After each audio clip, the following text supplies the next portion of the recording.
The foundation for all communication is imitation. Imitation involves a student's ability to copy others. It is the earliest social interaction milestone and builds a strong desire to communicate. It has been shown in research that many people with language or reading deficits, even high-functioning people with autism, have neurological difficulties in pairing audio and visual information. In Level 1, Sparking Imitation, these videos help a student to learn to synchronize the sounds one hears with the sights one sees.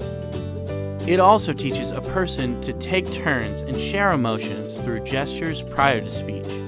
Researchers have also found that gains in imitation skills often lead to gains in overall language skills, play skills, pretend play, and social skills.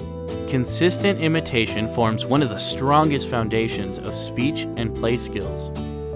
Many parents discount the importance of imitation and want to rush through to next steps. Don't rush. Time spent here is more than made up in the months and years that follow. To generalize this skill, use a mirror set up next to the screen so that the student can see his or her own mouth in the mirror.